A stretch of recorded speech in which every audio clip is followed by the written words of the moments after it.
Hey, what's up, fellas? Koi Maru here, and welcome to a game called Danganronpa Lapse. Now, obviously, I'm not gonna say obviously, but you most likely know the Danganronpa series, a series where a bunch of ultimate students, are put in a area where they are told the only way to escape is to kill each other to survive. I have never played one of their games, but that's the loose basis of it, I believe. I've watched some. Whoever's ultimate just means the best at what they do, put into an area and told that the only way to survive is to kill someone and get away with the murder in a court. And that's the game. Danganronpa Lapse is just something that caught my eye. It's a fan game, but I believe it's set in a mansion, and that was really interesting to me. And no, don't stop the title music. That was bumping. Oh, there we go. But it's set in a mansion, I believe, and that was really interesting to me because the Danganronpa stuff usually set in like a huge skull, I believe, for the most part. I think on an island one time, but never something like this. So I was quite curious on how it's gonna play out. I have no idea how long this is gonna be, but if you're cool, we can just see how long it goes together. I'm actually quite excited for this. I'm not really a huge fan of the Danganronpa series, but I mean, this game just looked really cool and told me to save right there with the right mouse, so I need to remember that. What's this? The heart of man is very much like the sea. It has its storms, it has its tides and its depths. It has its pearls too. Van Gogh. Ah, such a way with words.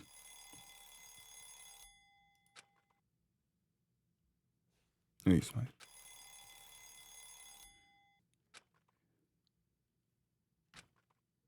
Oh, what is that sound? Okay. I have no idea who I'm speaking for. Just go with my pro tag voice. This is actually a pretty nice room. I opened my heavy eyelids to an unfamiliar room. Oh. Guess I was asleep, but where am I? This isn't my room. I turned my head to the right to see a small, old-fashioned alarm clock on the nightstand. The time read 7:30. 7:30? In the morning or evening? I reached over to stop the alarm when suddenly I felt a dull pain in the back of my head. Ow? I sat up from the bed to rub my head and shut off the alarm. The pain subsided quickly, and it was then that I fully take in my surroundings. I found myself in a comfortable room. Soft lighting rested against the warm colored walls. The furniture was devoid of any dust or dirt, and the bed itself was extremely plush. An unassuming painting hanging just above my head. I scooted from the center of the bed, kicked my feet out from under the covers, and began perusing the room of its amenities. A roomy closet, a small writing desk in the corner, and a single bathroom. It was overall a rather luxurious room, without seeming overly elegant in its design. I don't know who this protagonist is, or who, like, how they look at all, but I have to say I'm not really liking them. Instead of waking up panicking, they're just examining the surroundings to know where they could be. I really respect that. The room is comfortable enough, but how on earth did I get here? Am I imagining this? I hope I didn't hit my head. I went to the bathroom, turned the cold tap, and then my cupped hands filled with the crisp water before splashing my face. Hey, there we go. That's us. The chill snap. Do we have like one piece of dyed hair? That's pretty cool. Chill snapped my senses awake as it took a moment to collect myself. Well, as far as I can tell, at least I'm in one piece. Yeah, you're fine. I noticed my everyday coat was on a hanger behind me. I pulled the coat on and adjusted myself. It wouldn't hurt to recall the basics. Hey, you look cool as frick with the coat. My name's Echo Pine. I'm a student at Calm Mind Institute, coming towards the end of my final year. My best friend is Ashley. Ashley! The last thing I remember was seeing my best friend Ashley off for the day as she went to take care of her horses. Ashley. I wonder if she made it home all right. I admit, I was a little less thorough in making sure she made it into her house that late afternoon, but I'm sure she's alright. Or, I hope. I racked my brain thinking about that evening. Oh wow, can you it's an easy thing to escape if you can just jump out a window. Oh no, it's the pass. Alright, thanks for the lift. And be careful with your ankle. I can't believe you insisted on driving even though it's sprained. It's no problem at all. Besides, my ankle is almost done healing, so it's no big deal. It's not like I drive with that foot anyway. I'm just worried since I can't walk you to the door. I want to see if Applejack was in a petting mood tonight. My house is right there. You don't need to worry. And if she is, I'll make sure to give that kitty a good scratching for you. All right, thanks, Night Ash. Good night, Echo. Just watch her walk to the door. Yeah, okay, there you go. I left the car and parked and watched as Ashley crossed the lawn. I declined putting any more strain on my left ankle since it was still recovering from a sprain, but I remained vigilant. Her porch light wasn't on, so as she got close to the house, she faded into the evening shadows. I waited a few more minutes until I heard her front door close. There you go. Okay, time to get back. That's not creepy at all, by the way. You know, that's a really good friend, honestly. I shifted back into drive and let the wheels crawl before accelerating. But upon my slow gaze across the gravel, I didn't see her living room light turn on. I was worried. I was certain I heard her front door close. See, that now you're worrying a little too much, but still a good friend. Still a good friend. Was I really certain, though? I remember clearly driving off, not seeing her living room light turn on. Oh. Nothing. Suddenly, a darkness welled up inside me. Was I in this strange, unknown, remote location because I did make sure my friend was safe in her home? That's a very weird thought to piece together, but I assure you that's probably not why. No, that would be absurd. Those two things can't be linked together just because I was less cautious than usual. I combed through the room once more and realized I didn't have any of my personal possessions on hand or in the room itself. No phone to call Ashley to make sure she's okay. Sure, there was an ancient landline service phone in my room, but I didn't know where I was to begin with. Started to panic. Hey, relax.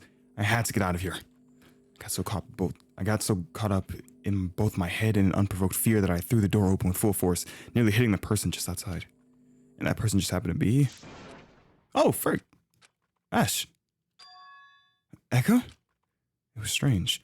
The very friend I thought suffered consequence for not making sure they made it home safe was standing right in front of me for some inexplicable reason. You're okay? Ashley Westbridge, a dear old friend of mine. She's what some people would call a horse girl, which seems like a vague thing to call someone who just happens to tend to Equinix. That irreverent thought aside. Yeah, of course I'm okay. What about you? You're pale as a ghost. I just got a little worked up is all. I woke up in this unknown place and I thought it was because I didn't see your lights go on in your house before I drove off. You're a very, overthinking, anxious person, so I relate to you a lot, Echo. I rattled off the thoughts that stirred my fears just moments ago. Echo, it's okay. You don't have to worry about a thing. I made it home to take care of Hyperion, all in one piece. I was just a little tired is all, so I went straight to the stables behind the house and took the back door entrance. Sorry I worried you. Hey, that's the familiar Danganronpa music. Ashley wrapped me in a big familiar hug, and I immediately felt calm. Thanks, Ash. I know I shouldn't get so worked up about stuff like that, but sometimes I can't help it. You know, one thought led to another, and I just jumped to the worst possible conclusion. Oh, Echo, you needn't fret so much. It makes you so sick with worry. However, I could totally understand where your worry might come from, especially in this scenario. Yeah, just where are we? Yes, that is the question. With my mind and heart at ease, I discussed the situation with Ashley. I told her that I woke up not long ago thanks to the provided alarm clock, and her experience was just the same. She too felt the dull pain of a lingering headache upon awakening, and she too felt a brief moment of confusion due to the unknown setting. I couldn't find any of my possessions in my room. I tried to find my phone to call you, but no luck. I don't have anything of note in my room either. I don't have any of my things with me, like my satchel or phone. It's odd. Although there aren't any answers to the obvious questions like, how did we get here, where are my things, etc., etc., I strangely feel comfortable here. Okay, maybe you guys aren't like being calm for the scenario, you're just being like drugged with some gas coming through the vents. I think it might be that super plush bed. Not gonna lie, I'd really like that back home. We laughed among ourselves and decided to explore what seems to be some sort of mansion. I still felt uneasy, but thanks to seeing a familiar face, I felt a little safer. I closed my room door behind me, noticing there was a plaque that was adorned with the symbol of my high school. Looking further down the hall, the various other door plaques shared the same features. I spotted Ashley's right away as well. It seems her room was just adjacent to mine across the hall. Why were you next to my door then, if yours like right adjacent to mine? Probably just walking around. Looks like there are other students here as well. Other plaques with school emblems, I'm assuming. Seems that way, although I haven't run into anyone yet. Not literally like you, of course. Very funny. The hall interior was all very ornate, with dark wood lining the walls and candle scones lighting the path. The dark wood floor was covered in a thick woven rug that created a path toward an opening in the hallway. I think I could hear some others down the hall. Ash took the lead as we curiously walked through the hall, taking in the ambience as we gazed at the miscellaneous paintings of nature that hung up on the wall. The sound of lively conversation grew louder as we approached the connecting room. Talk to me. Who else is going to be here? I have no idea how many people are going to be here. This is a really nice mansion. It's not the worst thing to be trapped into, I'll tell you that much. Holy crap, this is a nice place to be in. Sure enough, there were 3 other people having a lively chat in the foyer. You look like you are straight from you look like you are from Henry Danger, bro. I don't even know how to explain you. Hey, you two. Good for you to make it. I was wondering how many other people were going to come around. You could just count how many doors the plaques are in the living quarters hallway. Nah, I'm not attentive enough for something like that. I'll just figure it out from how many of you I meet up with. You're awfully carefree, aren't you? Yeah, it's because I have a good company with you lovely folks. Oh, I don't trust this guy. This guy's for sure doing something. I don't trust him. Oh, come on. What's with the cold shoulders? I'm just here to have a good time. Exactly. You wake up in a place unconscious, not knowing where you are, and you're talking about you're here to have a good time? What are you trying to do a good time with us? Nah, don't trust that. The person with the hat continued preoccupyingly his present less than willing company with his lively conversation. I read that so bad.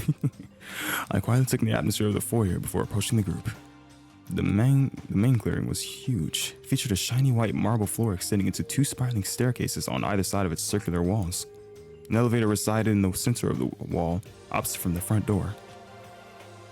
A beautiful grand chandelier hung from the center of a marble ceiling, just above a modest table at ground level.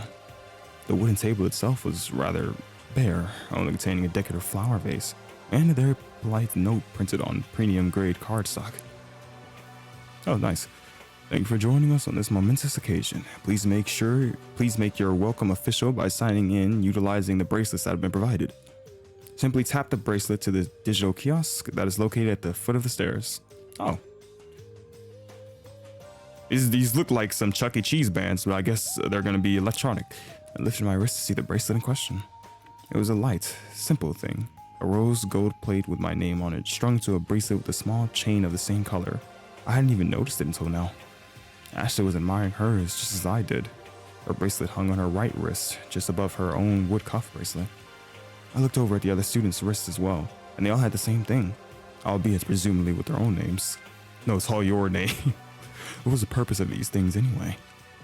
Rather than get absorbed in wondering about the small decoration, I decided to join in a small conversation. Talk to me, teammates, friends. Hello there. Have you 3 already scanned your bracelets? Yes, we all convened here just a few minutes ago.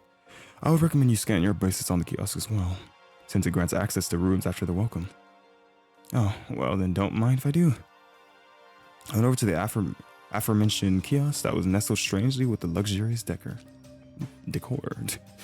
The kiosk displayed a simple map of the first floor layout by default. The foyer led to 4 locations: the living quarters, the dining hall, the study, and the theater. Oh, okay. It's not like it's a pretty huge mansion. Dang. Just looking around a little bit. There's an elevator as well, which elevator means there's going to be at least 2 more floors, probably a second one above this one, and a basement maybe. I held up my wrist close to the screen and it quickly detected my bracelet, displaying a sparse summary of information, my name and a profile picture. Yep, that's me. How did they get a profile picture of me posing perfectly is beyond my knowledge. Thank you for signing in. You may now roam the first floor freely. What was going to happen if I didn't sign in? Your bracelet corresponds to your room and your room alone. They are paramount to keeping your personal room and its belongings safe. Please take care of it. Please make yourself comfortable with all the given accommodations, and once again, welcome. Accommodations. The screen went to the original map screen as it was before I scanned my bracelet. I stepped aside to let Ashley sign in as well. In the meantime, got to introducing myself to the other students.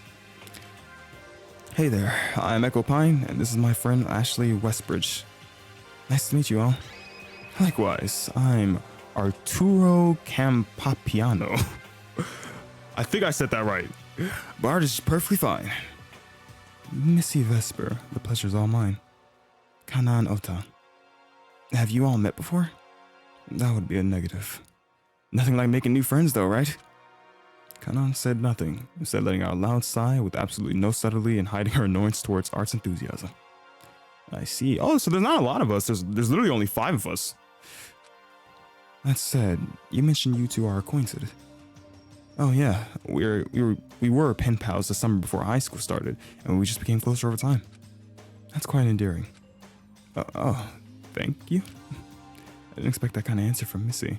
Maybe she's the type to secretly cry at romantic movies. I don't secretly cry, I just bawl at the end of them. Well, man, it's actually like really tall.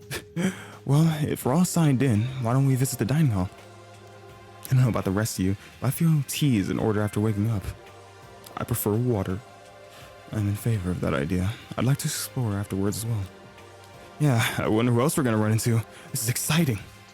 Maybe there is gonna be more people, and I know Art's planning something.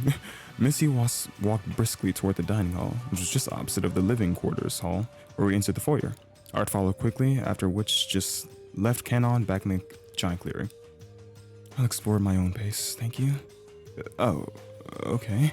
I suppose we'll see you later? With a curt and definitive statement, Kanon made her case stating that she was going to stay put in the foyer. Ashley and I followed the other two in the dining hall, leaving Kanon to her business. Alright, just you do you. I'm not going to hate on you. Oh, let me save.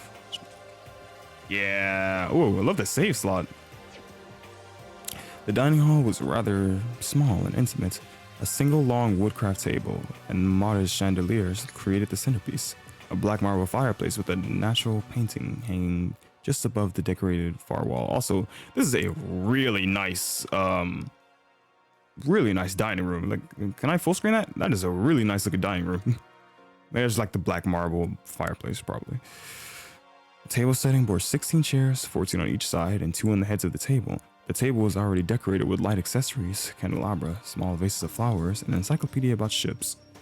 You're very specific about how you look around, Echo Appliance. I like that. The room itself is connected to a small kitchen, one with the usual kitchen stable, appliances, an oven, a refrigerator, a large dishwashing sink, my god, a gas range, and all the utensils and tools one might need. A small storehouse pantry was off to the side, with nothing of readily edible interest to the common person. Wow, this place is super loaded, huh? Art made a beeline for the 2 side rooms, poking in and out of the dining hall between the pantry and the kitchen. Missy, on the other hand, gazed slowly around at the dining hall itself. It's a very fine setting, not so much that it feels oppressively high-end.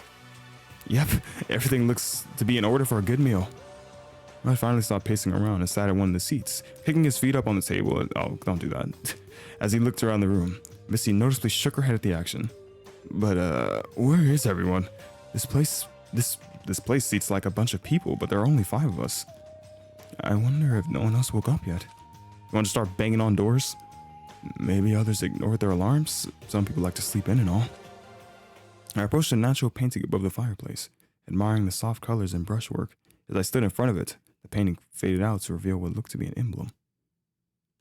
I don't know why I tried to look closer. Oh, okay. Following the display of the emblem screen, an announcement came from overhead speakers within the room, the voice silvery and modulated.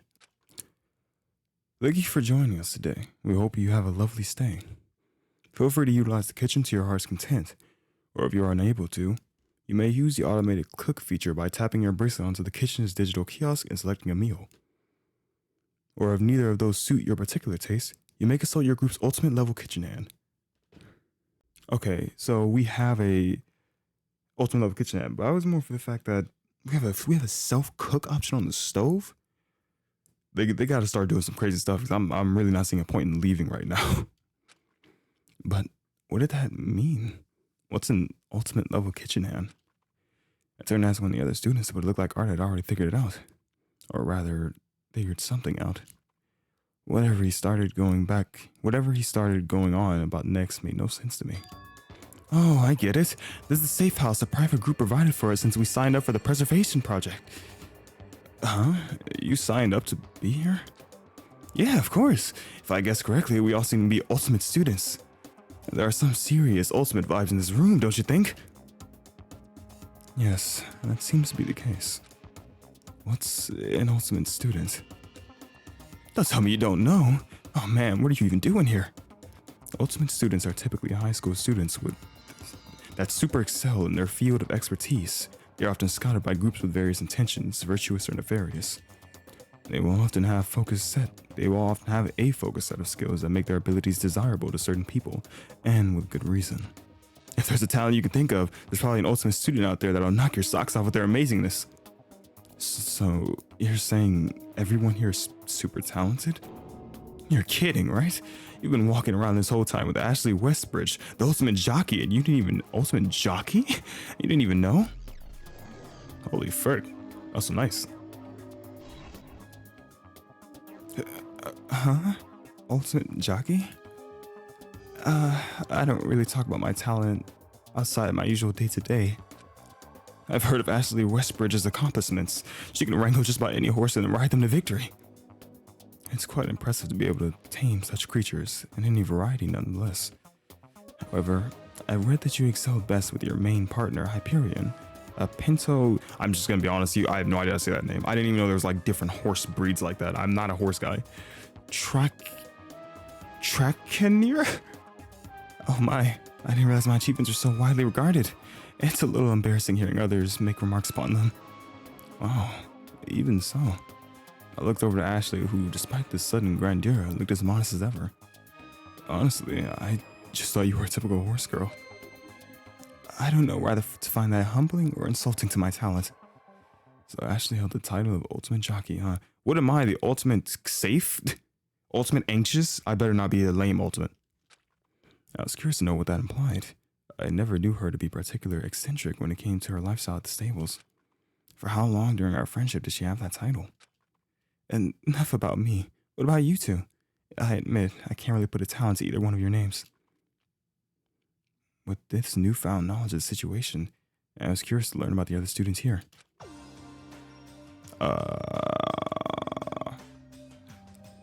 Is it really a choice here? I'm gonna say Missy, because Missy just has me more curious. Because she looks smart, so like, are you the ultimate genius? And you know about this more. What those individual groups or institutions do with the students is beyond me. I've not heard many stories of success or failure from anyone who's had the luxury of being accepted. In any case, don't take much stock in the title is all I'm saying. I have to admit though, I am rather curious of the titles, now that the subject has been brought up. That's understandable. I am the ultimate tactician. That's a pretty freaking cool anime ultimate, alright. Tactician? Like battle tactics? No, it's more like political campaign tactics strategies. Oh, boring. No, that's fine. The less interesting of the two people you usually think of. I've been at the forefront of numerous political campaigns and battles, many of which I've been employed to strategize against my opposing forces. Really? Aren't you basically manipulating the winner outcome then? The choice is not mine, but the people's. I simply put the message out, framing it in the most self-beneficial way possible for each side. I think political campaigns can be interesting. Are they to you? But wouldn't Ultimate Campaign Manager be more an appropriate title? Well, I'm not the one who came up with the title. I see. Missy seems to be a very self-assured person who doesn't seem to care much for the extravagance of an ultimate title. Oh, so it doesn't matter. Art. Your name is Art, right? May I ask what your talent is? Sure, I'm the ultimate golfer. So we're all dead pretty much, because there's nobody in this room that can protect me in any way, shape, or form. I'm the ultimate self-conscious. I am scared right now. I should probably put that together, if I'm being honest. I'll never miss my mark. Total holes in one all day, every day. Wow, how did you manage that? I don't know. I can't stand having to put more energy into extra strokes to make the first and last one count. What kind of reasoning was that to become a pro golfer? That's an interesting way to go about it. I can't even imagine being able to control the club like that. It took a lot of practice for sure. I used to golf a lot with my grandpa. It was all in good fun back in the day, so I guess I never really thought about it as work, you know? I flubbed a few times, sure, but who doesn't? Art seems to have taken a lot of pride with this title. It's admirable. Such captivating talents. I'd love to watch one of your games, Art. Ah, it's nothing. I bet horse racing is much more interesting. Indeed, your feats of athleticism are quite impressive. Yeah, I admit it's hard to imagine. It's really not such a big deal, Echo. Honestly, the whole ultimate suited thing feels a tad blown out of proportion. Since Ashley was done with the praise, I shifted the topic. Well, now that we're all acquainted, why don't we look around some more? Looks like there's more to be seen upstairs. Oh, yeah. It was a pleasure talking to you two. Don't be a stranger. We can explore together. Art's echoing voice sounded through the dining hall. Oh man, the kitchen features are cool. What's this? Break something immediately. On second thoughts, I might keep an eye on Art for a little. I'm sure he won't mind the company. Alright, we'll see you around. Solo mission, or duo mission. Solo with you, Ashley. I always mess with the Danganronpa music. Ashley and I stepped out of the dining hall into the foyer once more. Kanon didn't stay for long. The foyer was devoid of her presence. Where to? There are stairs going up, but I think we should check out the entirety of this floor first. Sticking the same. Why don't you pick where we go next? Sure. The other locations are the study and theater. Oh, let's go to the... I gotta save, I guess. I don't really know if this is multi-ending or just one ending. I don't know anything about this game. You know, we always go in blind. You know how we do. But let's go to the theater. Let's go to the theater.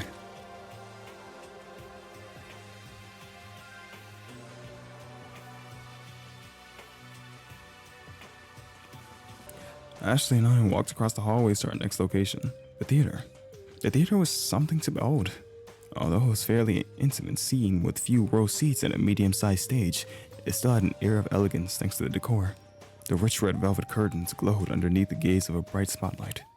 The stage itself was occupied by 3 students who seemed to be having a heated discussion. Oh, okay, there's more. You really want to stand by that theory? Hey, teach their own. I'm knocking you for not thinking the obvious. Let's settle down, please. Absolutely not. I have no intention of changing my view for this scoundrel. Geez, scoundrel? That's code, especially to a stranger. You two don't need to get heated about something like this. It's an important matter between 2 strongly opinionated people. So we agree on that matter. Maybe I should cut in? What's going on here? The 3 turn around, surprised, presumably from not being able to see me at the unlit foot of the stage. Need you ask such a foolish question? We were discussing the dire and apparently questionable existence of this. The white-haired student crouched down to reveal a painting that was turned away from the audience. It was a framed picture of wood-like ink blot art. Oh, I see. You're trying to figure out what the painting is. Yes, and what do you see? I stared for a moment but looked up at the 2 patiently in all seriousness waiting for my answer. What the frick? I don't know. I'll have to think about it. No immediate answer. I felt his judging eyes pierce my soul. It's a dog. Not everything has to be a dog. It's clearly an elephant. So, just a different 4-legged animal? The conversation seemed pretty heated. I might have better luck if I just talk to them individually. Dark hair student, apron. I just talked to the most normal person in the room, the apron wearing student. The girl who was caught in the middle of the quarrel stepped down from the stage and left the other 2 to glare at each other in silence. Pandora Espere, nice to meet you. Likewise, I'm Echo Pine. Echo Pine, I hope we get along. So, I was informed that this little group of students is composed of students that have ultimate talents. Did you happen to have a title of some sort? Oh, yeah. I am known as the Ultimate Baker. Hey, frick yeah. That is an awesome talent. Thank God, it's something useful. No offense to the homies downstairs. We have no need for a political campaign and we can't golf indoors. So, you know, it's just... And there's no horses. So this is something that can actually be used inside the building.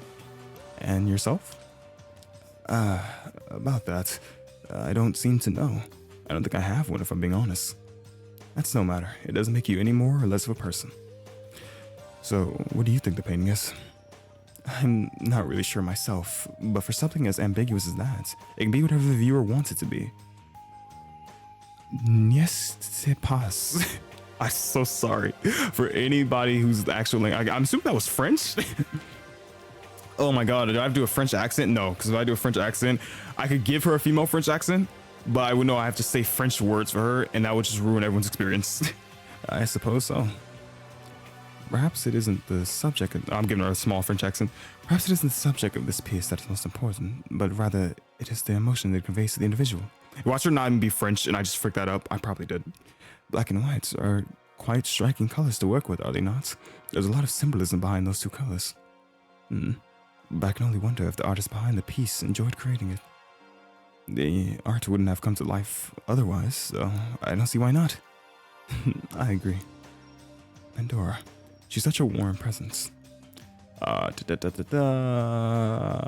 mean, both these guys just look like they dropped straight from an anime that I can't name, but we'll talk to the dark hair student guy. First student wearing the fur-lined jacket. So, about the painting, I think I do see a dog. You don't have to lie. I don't care about what it is. In fact, I don't even know what the painting is either, so I made something up. A dog is an easy thing to imagine. It's just a practice of pareidolia. Pareidolia? The act of perceiving a subject or significance where there's no meaningful interpretation. For example, seeing objects in cloud formations or hearing indistinct voices and random noises. In this case, seeing a dog in an abstract painting. Dogs are common enough animals, yeah? Who doesn't like to think about dogs? There's this painting actually is like something crazy, but you have to look at it in very certain angles. I think this is the exact same paint. It might be, I might be wrong entirely, but this might be the same painting in like 999 Doors, because you haven't heard of that series. A little picture of it right there. But I think that's the same painting that's kind of mentioned in that game as something important, because like you see it as one thing and then other characters tell you what they think it is. I think it's just one lady who tells you what she thinks it is, and you kind of see what she's talking about when she says it. But, you know, I can't really see what it is right now because I can't remember what she said. I stared at the painting a little bit longer. The more I looked at it, the more I willed it into being what he said it was, even if he did make it up. Despite being told what the subject was, I couldn't make out anything within the shapes. Isn't it a little cruel to make up something when he's so intense about it? I just wanted him to explain why he saw what he did, but he truly wouldn't. So much for friendly discussion. To each their own, I suppose. Well, anyway, I'm just going around meeting everyone. I would tell you my talents if I had one. You don't have an ultimate title, or you can't remember? He seemed to be muttering under his breath about my last statement, but I paid him no mind and waited for his response. I'm Lyle Termina, the ultimate puzzle master, a connoisseur of word puzzles, block puzzles, escape room puzzles, the like. Lyle Termina. It's a pretty cool name. Now, if you don't mind, Lyle turned back to the painting and ended our conversation abruptly. Puzzles, huh? Maybe he was trying to unscramble the shapes in that painting. And finally, the white-hair student. I visited the white-hair student on stage. So, about the painting, I think I do see the elephant. No need to feign such understanding. I'm quite self-assured that the painter's intention was to illustrate an elephant as abstract as it appears. Said the painting a little bit longer. The more I looked at it, the more I would into being what he claimed was the true subject. Without being told what the subject was, I couldn't make out anything within the shapes. So, do you have an eye for this kind of thing? An eye for abstract arts? You may, my friend. I am not an ultimate artist. I'm the ultimate opera singer. Although there, oh crap, Jesus Christ. He rambled on about something a bit further before stopping himself. Right. But where are my manners? I'm Forte Solo. Charmed, I'm sure. Forte Solo. Ultimate opera singer is just kind of funny. Like, I think that's actually cool. He gave a deep bow as he introduced himself, slowly rose and went to look at the painting some more, indicating into the conversation. He sure has some interestingly placed dramatic moments. Ashley and I left Forte and Loud have their spat in peace, and Dora stayed behind trying still to settle the two down. All right. Oh, it's me. Forte and Lyle were kind of intense, huh? I'll say, I never really had a sharp eye for art, so what they were talking about is beyond me. And Pandora is brave for trying to calm them down. It takes a certain kind of person to want to intervene when things get heated, huh?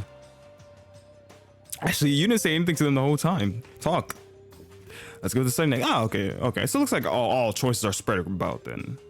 I guess you can just save to make sure you don't lose it. Again, I have no idea if we're gonna beat this in the, like, I did not see, I don't even know if the game about section said how long this game was. I have no idea if we're gonna beat it in this episode or we're just gonna make this like a 2 to 3 part episode, a 2 to 3 part series. The study was cramped. Encyclopedias that filled to the ceiling covered an abundance of subjects, ranging anywhere from medical to athletic. There was a small office corner provided for studying the tombs in relative ease.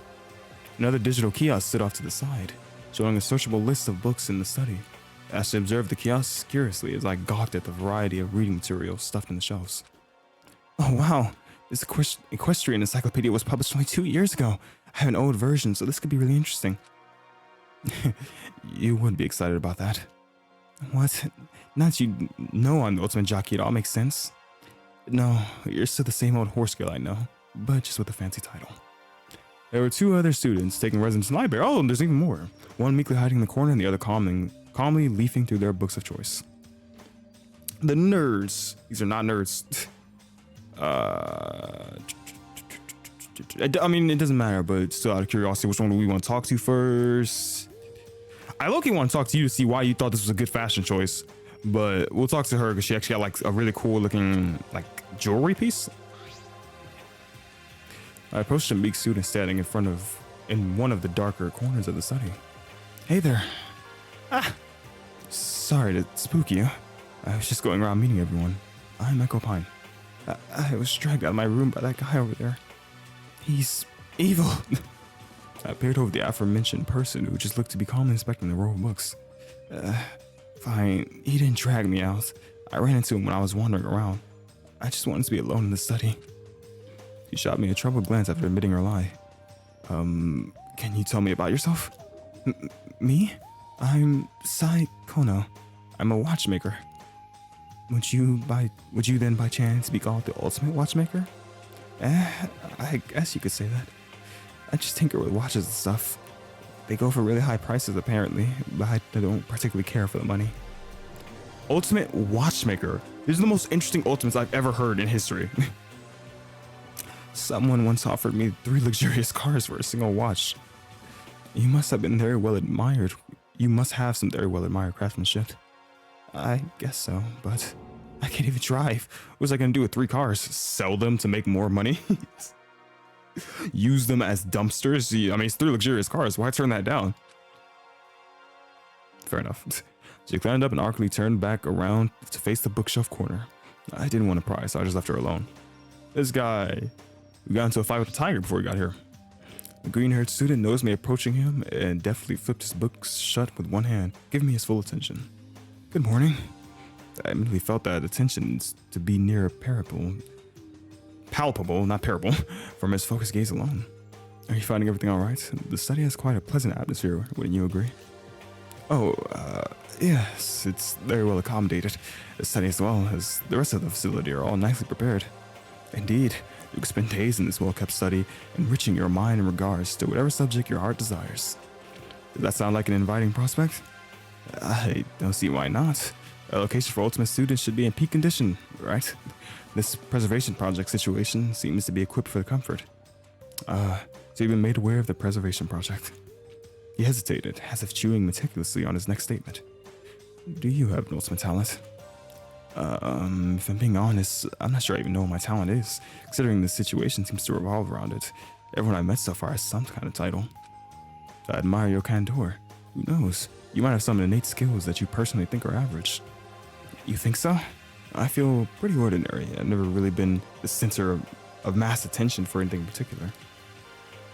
The skill might just require a specific habitat, so to speak. Luckily, this appears to be the ideal place and social environment for expanding upon such hidden abilities. However, I wouldn't worry much about it. Whatever underlying passion or talent you have is for you and you alone to enjoy. That's reassuring. I feel like I've stumbled into something out of my league with so many skilled students. If you don't mind me asking, what's your ultimate talent? It's hard to describe. I'm called the ultimate charisma. Cyrus Surik. I'm sorry, I had to look that up because I was not gonna get your name wrong for the entirety of this episode or series. I'm called the ultimate charisma. Cyrus Surik, by the way. There he is. Hey, you gotta be charisma wearing that. Nice to meet you. Back at you. A pleasure. I didn't really understand the implication of his title, but I could feel a sort of alluring presence to him. I suppose that's what charisma is. After meeting with the 2 other students in the study, Ashley and I chatted about the other students. The two others in the study. Yeah, we chatted about the other students. So we met Sai and Cyrus, a watchmaker and charismatic person, respectfully. I suppose one could become talented at improving their characteristics if they wanted to. Could be similar to managing a brand, perhaps? Maybe. Regardless, they seem nice enough. Yeah, Sai seems sweet, if not a little shy. Is it Sai and Cyrus? I hope I'm saying her name right then. Yeah, so those are nice names. After running around the first floor, I mean, okay, I feel like, they did say that they're unnaturally calm about it, so I'm assuming there's gotta be like some type of drug they were on or something in the air. Because I feel, even if told that this is a preservation project for you to, go to some place and everyone's ultimate students, you're gonna be like, okay guys, let me go check the exit door real quick. Let me go see if I can walk outside, or let me go see where's my phone. But again, it might just because they're drugged in some way. That's my theory. After running around the first floor, Ashley and I paused in the living quarters hallway to gather our thoughts. So, those are the available locations on this floor. I guess the rooms are interesting enough, but more importantly, I wonder just how many other students there are. That other student from earlier, Kenan, just counted the doors, right? Why don't we go check it out? But who knows if there are more students on other floors. There were stairs going up in the foyer, so we can check that area out too. And speaking of Kenan, I wonder what her talent is. Wait, that aside, how did I never know you had a super talent in horse racing? Well, it just never came up. I knew a lot of people before you who didn't particularly care for how much time I'd spent at the stables and racetrack, so I just stopped bringing it up. Besides, it's just easier to tell people I tend to horses. So what does being an ultimate level jockey imply? Does that mean you win a lot? Come on, Echo. I don't want you to bore you with superficial numbers. I'll just say my win percentage is 44% and top 3% is 84%. I was gonna say, I might be dumb because I had no idea what you just said to me. I don't know what those numbers are supposed to mean. Anyway, I'm not just a horse girl. I have other pets too. Yeah, like your cat, Applejack. Your cat's name, Applejack? I thought you said kitty scratch. You were just gonna scratch a horse like a kitty. Of course you remember Applejack. How could I not? And she crawled up all my school vests. The deep ring of the school bell rang across the halls, echoing through the building. Then an announcement came over what seemed to be hidden overheard speakers in the ceiling. It is now 9 a.m. The second floor amenities are now open and will stay open until 7 p.m. Second floor? After the announcement, we saw Pandora filter out one of the first floor rooms and into the halls. Oh, Pandora. I was wondering, who's Pandora again? Oh, Ashley and Echo. Would you like to visit the second floor with me? Sure, we were just wondering about it as well. By the way, did you get anything to eat from the dining hall? Oh, no. I was a little distracted by the whole ultimate students thing. You're in luck. I made some croissants earlier. Here, help yourself. She reduced the two items folded in cloth from her apron pocket. Hey, let's go. Except the small cloth covered the lights and unwrapped it carefully, revealing a small bite-sized croissant. A heavenly warm aroma filled the halls. From the fragrance alone, I was enveloped in the comfort of feeling the sun's ray on my skin. Ashley and I took one each and bit into the flaky, buttery dough. A piece of chocolate inside melted as soon as it hit my tongue. It was smooth and rich, contrasting the light and sweet crumb of the dough housing it. I've never had a croissant with chocolate in it, like ever. Okay, yeah, Ashley is just really tall, because I was saying she every time someone else spoke, they were around your same height, and then it would show Ashley, and she almost hit the top of my freaking monitor. And I'm also just really short. That's the ultimate baker for you. It's French for it's delicious. Merci, but it's nothing at all. I just really enjoy baking. The look on people's faces when they smell delectably fresh bread coming out of the oven. The warm, fuzzy feeling you get when you eat your favorite food. Such a feeling is priceless. I'm trying my best with the French accent. I know I'm hurting your ears. I'm sorry. Look, I'm trying for you, bro. I'm trying. Forgive me. But Nora was right. After enjoying the croissants, I felt an intense nostalgia for my younger days. Now it's been summers running around outside, basking in the fresh afternoon sun. It has the power of an ultimate baker's delicacies to invoke a warmth and sense of familiarity. What a wonderful thing. It's actually a really good looking croissant. God dang, I'm hungry right now.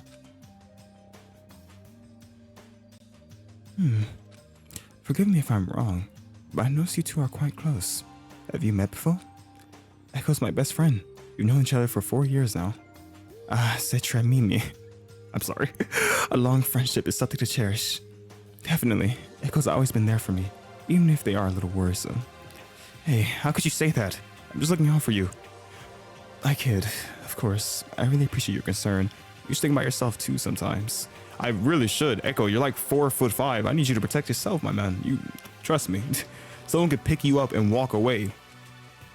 Pandora smiled sweetly as we had our little back and forth. Sorry. Why don't we get going? No worries, shall we?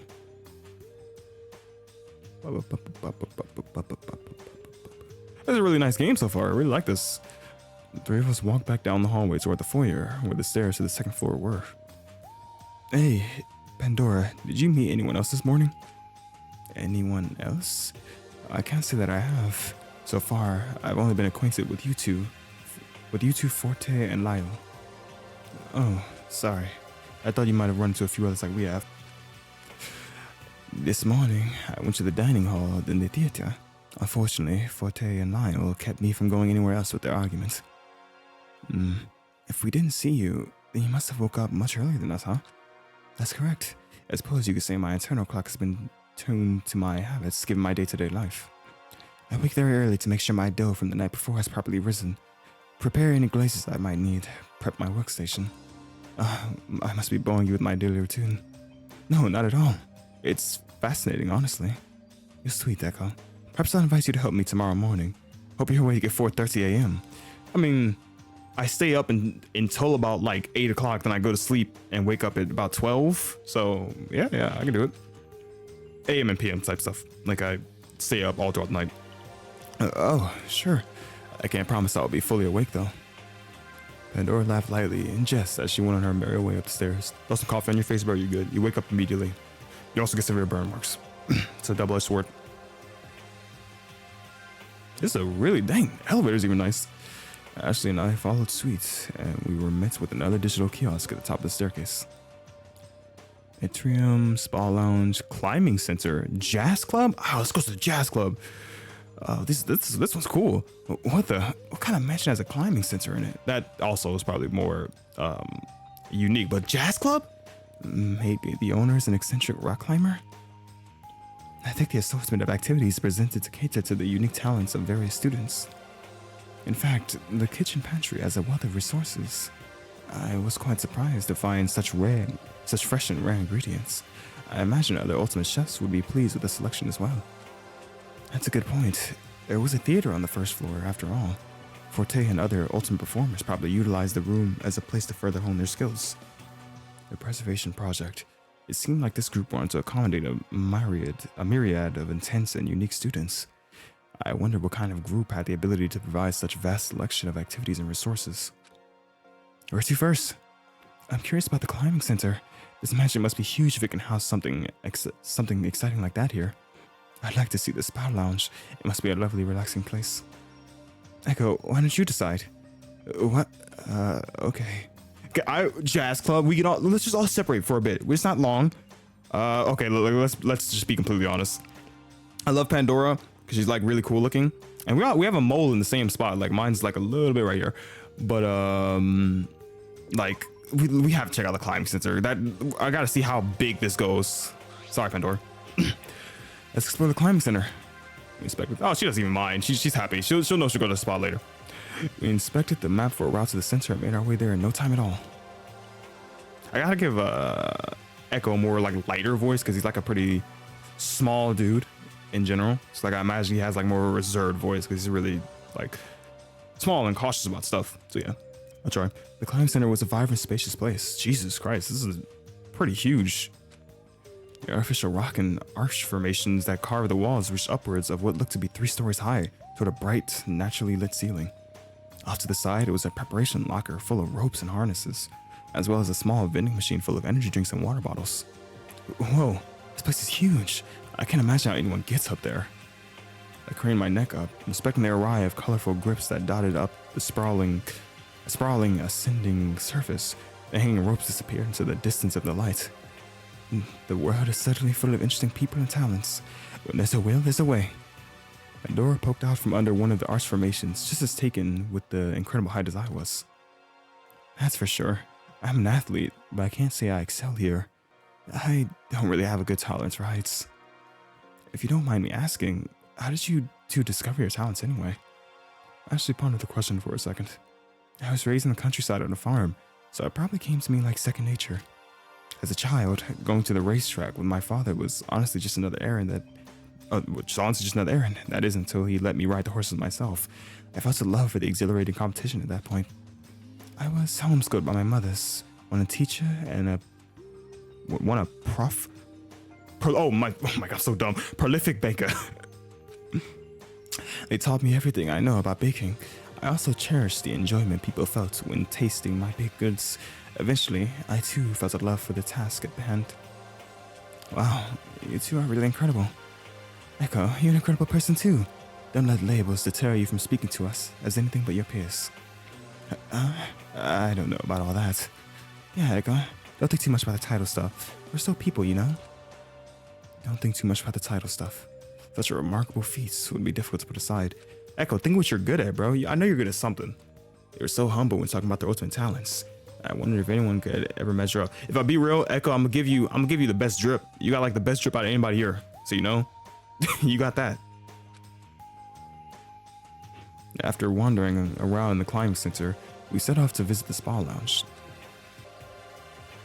What is going on? This is a nice spa. Spa lounge was serene and welcoming. A shallow pool was laid into the marble floor. A mesmerizing, opalescent ceiling mirrored the pool above it. Several simple relaxation lounges lined the walls for general leisure. Off to the side was a storeroom stocked with a perfumey inventory of scented oils, bath soaks, and skincare products. Just by the storeroom doorway sat a familiar kiosk. I'd love to spend some time here. Pandora sat in one of the lounge chairs, stretching her arms above her head before relaxing her hands onto her lap. But now that I think about it, are facilities like this meant to be self-run by the residing students? That's a pretty good thought, actually.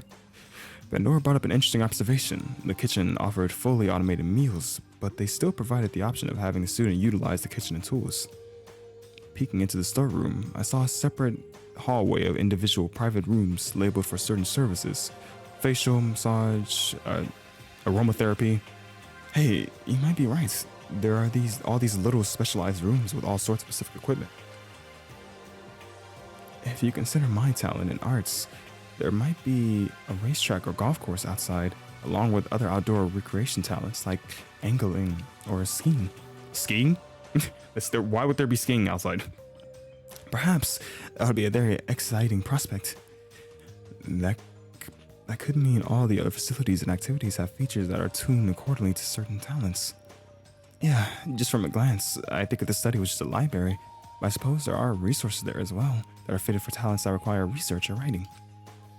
To think such an extraordinary place exists to benefit the many pursuits of equally extraordinary people. So, do either of you do anything special to train for being an ultimate student? Je n'en pense pas. Although some could say I bake too much, I simply suspect my pastries have ended up in the right hands for me to be considered. I don't really do anything special either. I also race quite a bit. Most of my time is spent plainly practicing. Like Pandora, there may have been a scout in the audience. I honestly couldn't say. I see. Just putting in the hours, so to speak, huh? Perhaps we were just lucky enough to have been selected for this opportunity to meet others cut of the same cloth. Yeah, cut out of the same cloth. It's usually cut from the same cloth, actually, but it's fine. I'll let it slide. Cut of the same cloth, right? I couldn't agree more, and they're charmed to be in such delightful company. Neither of them seem to be doing anything particularly intense. I'll give him a deeper voice. I like Echo. I'll give him I'm just giving him a voice more suited to mine, but I'm gonna, go away from that a little bit. It's hard voice acting. I'm doing so many different voices. Give me a minute. I gotta find them all perfectly. Neither seem to be doing anything particularly intensive to earn their title. I wonder about the others, whether or not they were trained, or if they too were just lucky enough to be selected.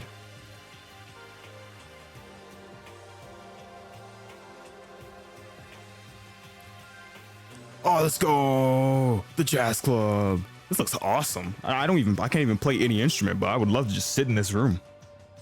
Wondering about our last destination, we finally came across the jazz club. It was a welcoming venue. Warm furniture and lighting gave the room an air of a casual elegance. Table settings for the audience occupied the majority of the space, with a small stage and corner for the performers. The close proximity between the two made the scene that much more intimate. A small green room was behind the stage curtains, and connected to it was the equipment and an instrument storage. The bar opposite the stage had shelves upon shelves of beverages locked behind a sturdy glass case. Alcohol? Or like just beverages? A pretty classy atmosphere, huh? I wonder how many Ultimate students have toured this room for performances. Many, I'm sure. It's well kept among the rest of the rooms, so it'd be no surprise one would feel comfortable here. Then a thought crossed my mind. Do you think I could be some kind of ultimate jazz performer or ultimate bartender? I mean, are you good at those things? Have you ever handled an instrument before? Or mixed beverages? Echo, shut up. No, but who knows? Maybe if I pick something up, I'll suddenly be stricken with an ultimate talent revelation and play like a pro. Cyrus said maybe it's an innate trait waiting to be discovered. It just occurred to me that perhaps these rooms aren't just for students with existing skills, but they could also be a sandbox for budding talents. I suppose there's no harm in trying. Why not? I'd like to see the moment a talent has been realized. Realized that they supported my odd idea, I felt a strange confidence rising. Cheerfully, I went behind the stage and picked an instrument I thought would suit me. Ashley and Pandora both took a seat in the front row, and watched in anticipation. I felt like a kid going through a toy box with how many options there were. How about this cello? You just chose one of the hardest instruments to learn. Go for it. Let's get a little full screen of him about to absolutely destroy this, because we know dang well you are not finna kill this. Echo, I love you, bro, but you are finna mess this up.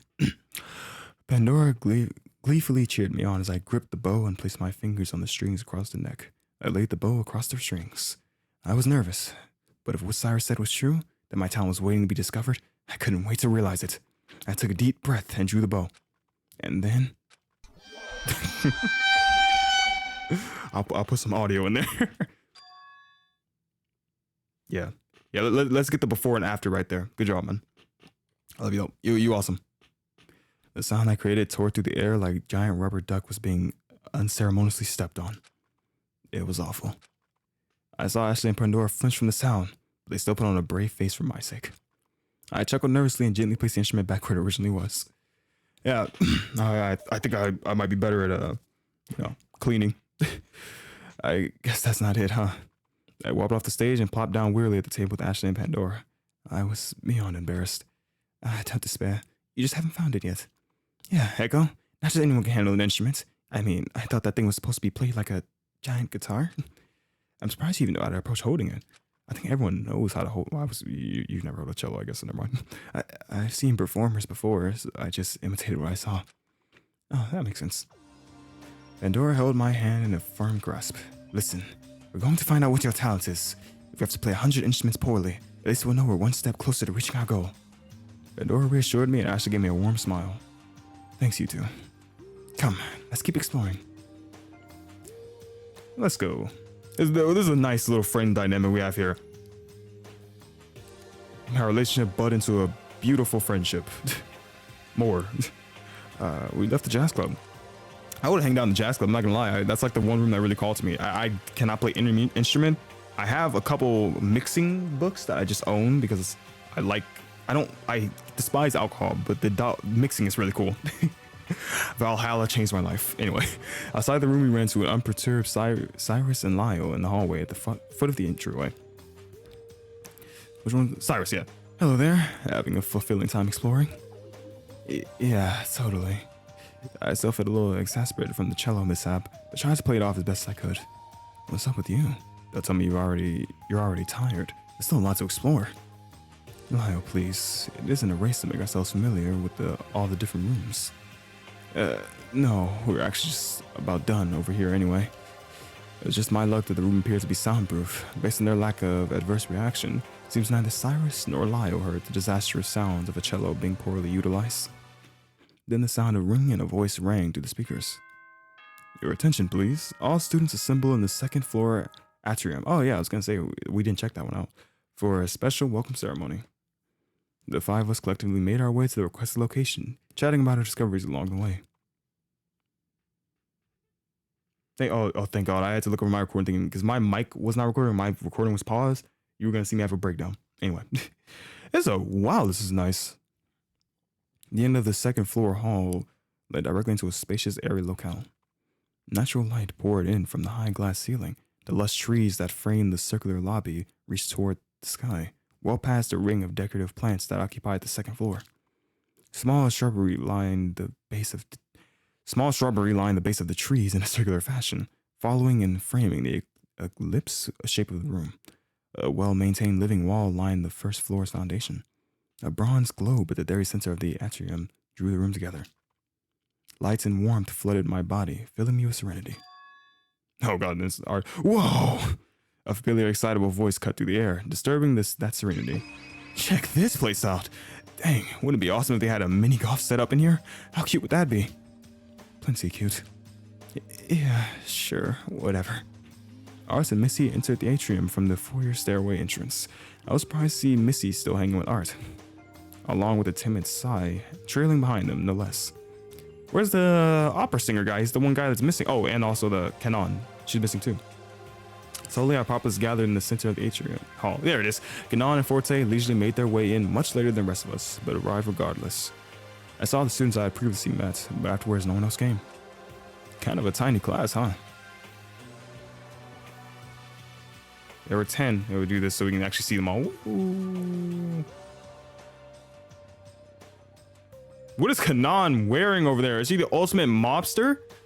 Actually, I'm trying to look at this because this is the first time we get to see like all of their outfits. There you go. There were 10 of us, including myself. Ard whispered the same observation I made. It was true that our class was rather small, but were we really going to be doing any learning here? I conceded calling this group of students a class was only appropriate.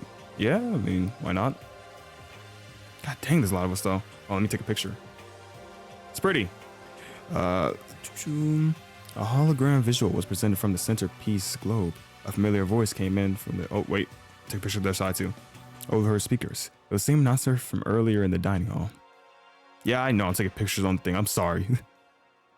This is a special announcement indicating the welcome of all present students. The Preservation Project would like to... Oh, so this Preservation Project group. I thought everyone was just like gonna make that up. Would like to humbly welcome you all to your provided safe house. As you are well aware, the safe house has been sequestered off from the growing concerns of disaster. You need not worry any longer of those concerns here. Disaster? I peered across the room to see expressions of affirmation. Everyone seemed to have relating concerns. I knit my brow. As ultimate students, we provided you with the best amenities and environments to most efficiently cultivate your skills and talents in utter safety. You may utilize the facilities to the fullest extent during the requisite hours. However, do not think of this as simply as a safe house. This location is more than equipped for you to thoroughly indulge yourselves with exquisite experiences. You are invited to enjoy yourselves freely. Welcome all to the Apothegm. I think that's probably what that was. Apothegm? Awesome! Art audibly pumped his fist in the air. Although no one else displayed such a loud presentation of excitement, the other students were vividly talking among themselves at the prospect of such a blessing regardless. The projection cut out as soon as the announcement concluded. The students began to wander again, likely to try out what the climbing center and spa lounge had to offer. Oh, everyone just dipped? I thought we could like all, talk a little bit. All right. That's on me. Everyone seemed to be breaking into their own groups while I stood still. I was excited, but a feeling of uncertainty stirred in the depths of my mind, suffocating my enthusiasm. Did I really belong here? Don't worry, not our Echo, you do belong here. It's just imposter syndrome. You belong here. As far as I knew, I wasn't an ultimate student. No intense talent, no masterful skills, not even an interesting experience. I started to feel sick with anxiety. Hey, Echo, I'm going to the spa with Pandora. Would you like to join us? Really? Ashley's voice brought me out of my thoughts.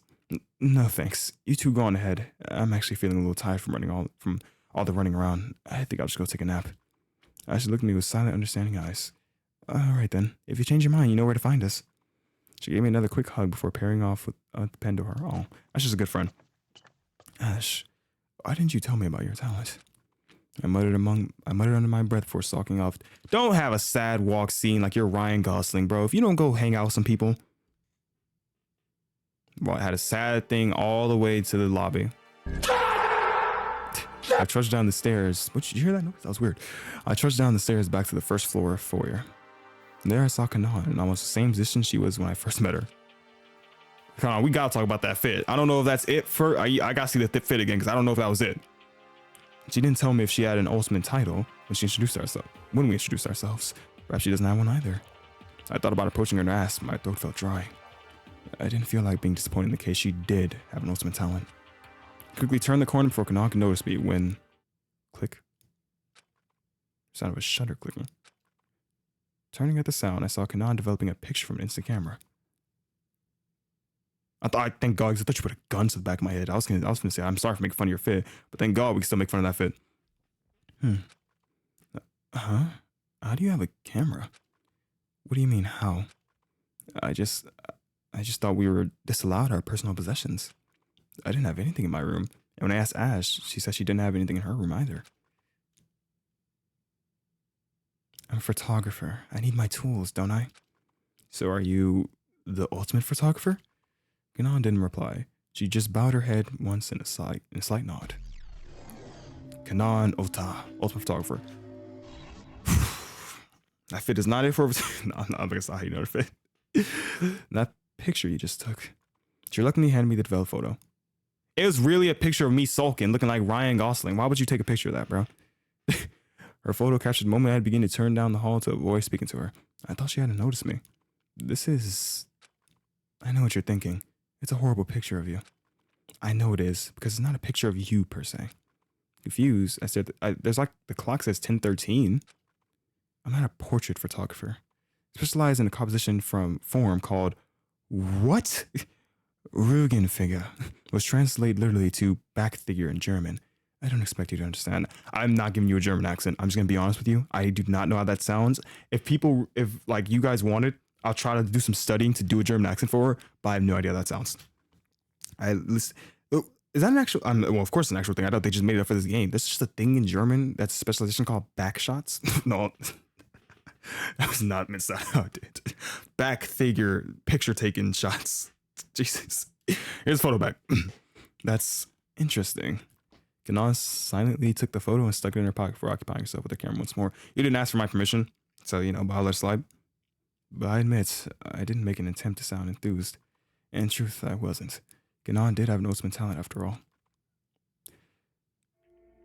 Jeez, bro, why? Look, chill out.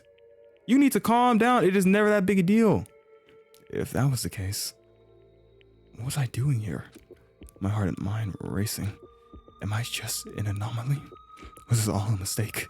Did I accidentally take the spot of an actual ultimate student was meant to take? No way.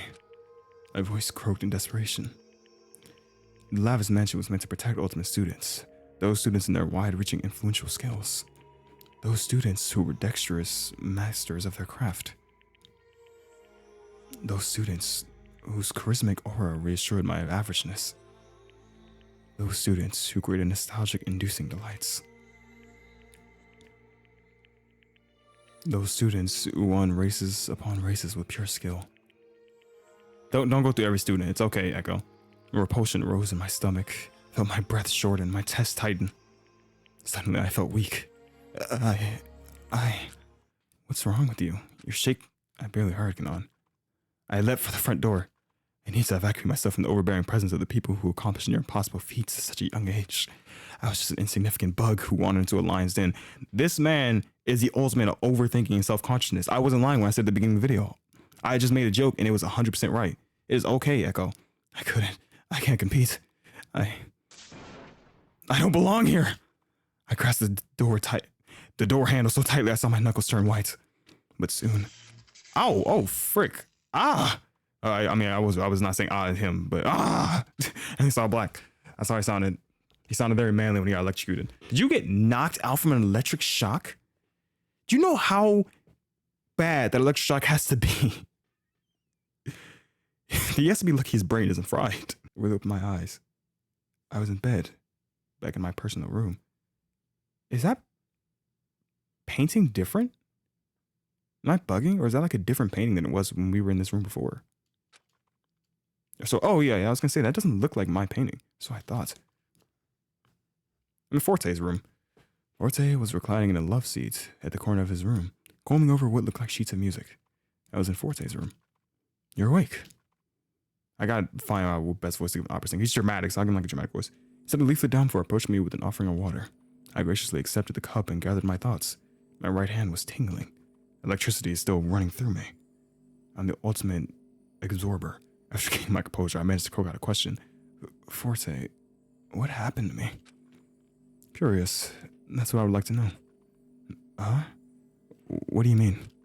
Well, after the welcome announcement, I inspected the jazz club, but was quickly uninterested in the venue. I went downstairs to retreat to my personal quarters for the afternoon, but was promptly stopped at the foot of the stairs by Kanan. She said you collapsed at the foot of the foyer's front doors. Kanan told me to keep an eye on you and quickly left. I scoffed.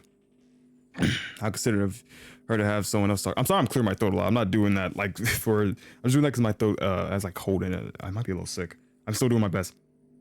I considered her to have someone else take care of me. But why you collapsed, she did not say. It came back to me. I wasn't behaving clearly. Yeah, I remember now. I was talking to Kanan in the foyer, but I felt a need to escape. I was electrocuted when I grabbed the foyer door handle. Electrocuted? Forte was appalled. I, on the other hand, felt nothing. I took another sip of water and I closed my eyes. I felt wildly fatigued. Forte looked at me with a concerned silence for a minute. Echo, it might not be my place to say, but you shouldn't feel a need to escape. We're all being generously treated with a safe location to relax in, away from danger. No, you don't understand. I don't have an ultimate talent like the rest of you. My head dropped in shame, regret, humiliation. I don't have any skills or talents to offer the world. He fell silent again. Be that as it may, you are still a peer who shouldn't feel outcast from the rest of the group. You must be with us for a reason. I gazed into the water cup blankly. Come, the rest of the group is in the dining hall. I believe they are just starting dinner. Forte placed a firm hand on my shoulder before offering his hand up to help me out of the bed. I complied quietly. You're a good friend, Forte. I like you. May our relationship bud into a beautiful friendship. The dining hall was fully occupied by our small class. Hey, there you are. I waved at me from the end of a table as I entered the dining hall, causing everyone's heads to turn. Look who finally decided to come out of their room. Ashley and Pandora quickly ran to my side. What happened to you? Are you okay? Folks, please, allow I could have a seat before bombarding any questions. The rest of the class paused their dinner as Forte helped me to an open seat by Ashley. I feel like you're very calm for an electric shock, Forte. Maybe this is me. Kanan wasn't at the table. Rather, she was standing next to the entryway, edgelord. She must have noticed me looking at her and turned away once more.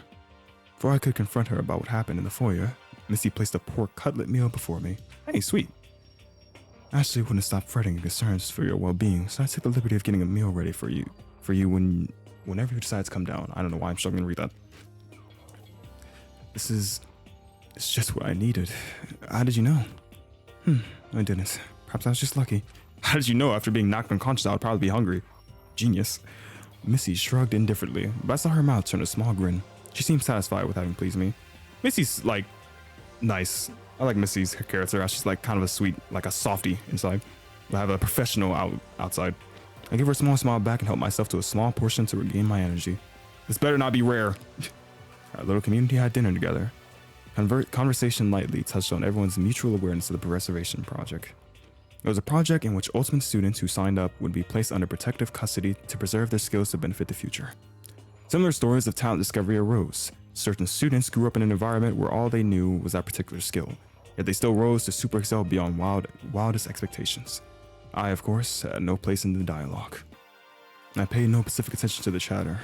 My mind blank with white noise whenever the topic of ultimate talents came up. You have got to be the ultimate, like, self-conscious overthinker. 100%, Echo. That's what I'm giving you right now. I told you you're the ultimate drip, but you're that too. You're two ultimates. As we all finished our meals, Missy and Cyrus offered to pick up the dishes as everyone else restlessly waited to hear what had happened to me. I was electrocuted. Echo, you have no idea how worried I was.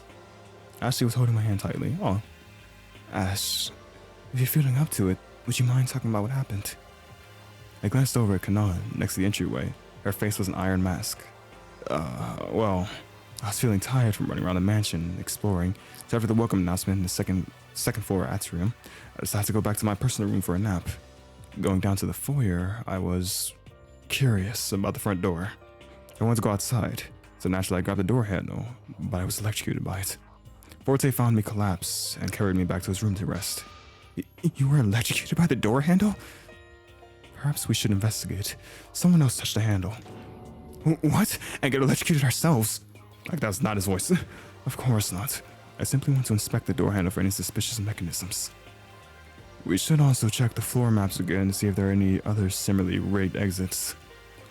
And what would this accomplish? It would ensure our safety so that nothing like this happens again. But our safety as ultimate students in the Preservations Project's safe house has already been compromised by existence of such a trap. The group fell silent. Cyrus was right. It seemed as if we had already fallen into some kind of trap the moment we woke. So we're just going to do nothing. Kanan's different voice broke the silence. Kanan's right. We shouldn't sit idly by after our friend Echo was put in danger. We have to investigate, if not as an assurance measure, but to get to the bottom of the trap that caused such harm. The group agreed and went their separate ways to search for clues. But before anyone could get very far, an announcement rang in.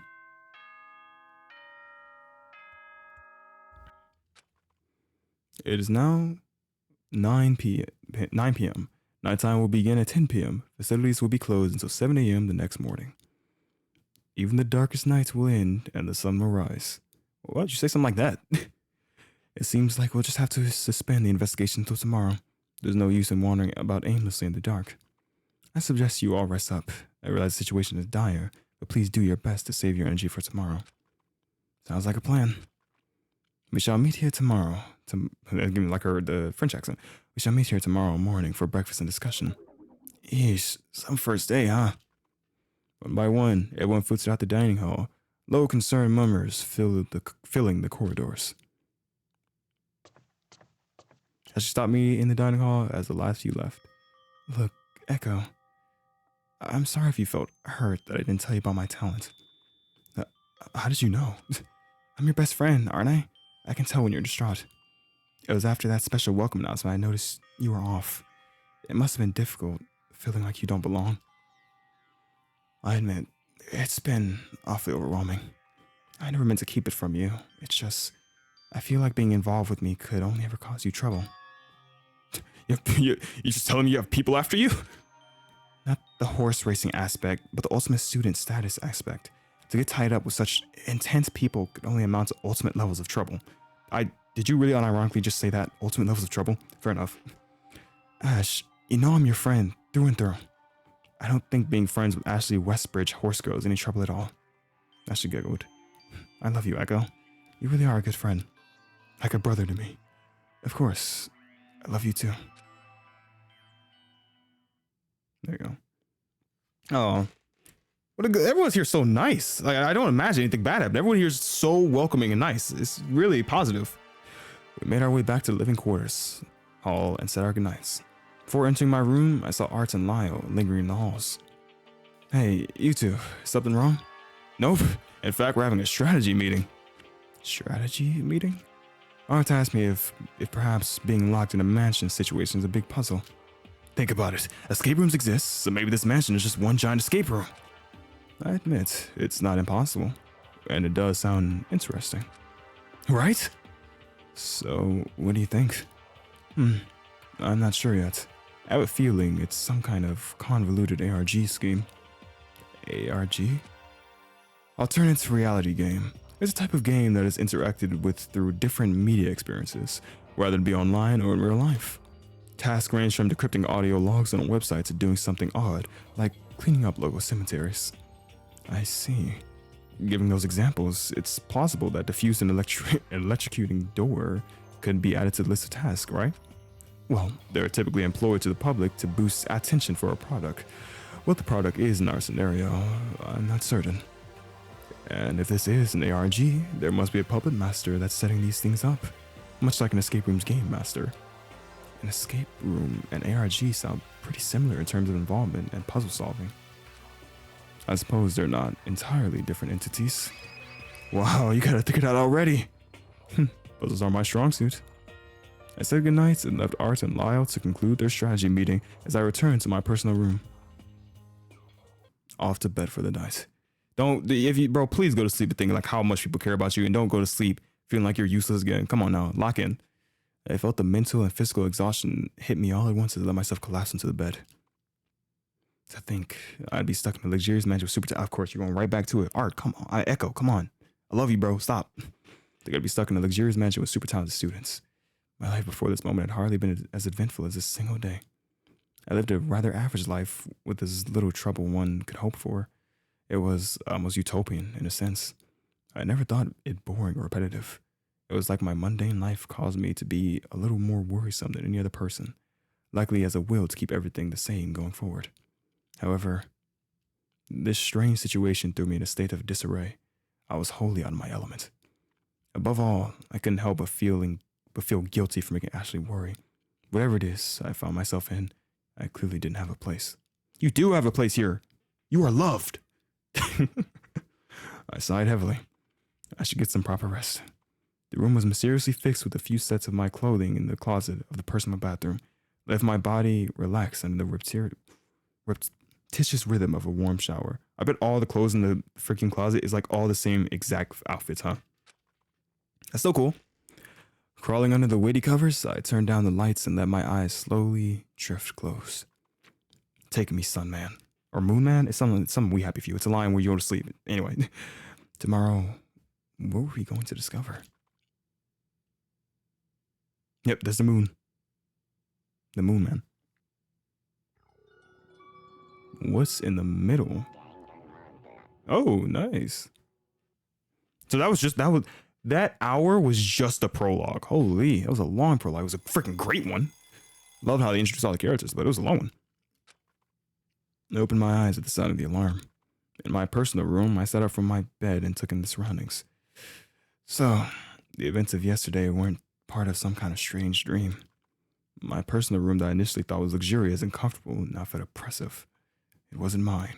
It couldn't be, since the mansion we found ourselves in was for ultimate students. I was reminded of my meteor. See, then my head fall back on the pillow. I'm not laughing at him. I'm like, bro, you are here for a reason. I get feeling like imposter syndrome when everyone else around you, they know their reason they're here. But even if you don't know, you are here for a reason. And titles don't mean nothing. I don't want to see everyone. I grumbled and drew the covers over my head, uselessly trying to wheel away the shame of yesterday. Yep, I freaking knew somebody's gonna knock. Heard Ashley's muffled voice through the door. Morning, Echo. Just coming to check on you. Oh, just give me a minute. I'll be right out. Gotta get dressed anyway. Oh, the pain. After getting properly dressed, I met Ashley outside my door in the living quarters hallway. I know he was standing outside of his own door, hyping himself up, and then had to get ready for the day. Good morning, Ash. We walked down the hall to the foyer. You slept all right last night? Yeah, I slept all right considering.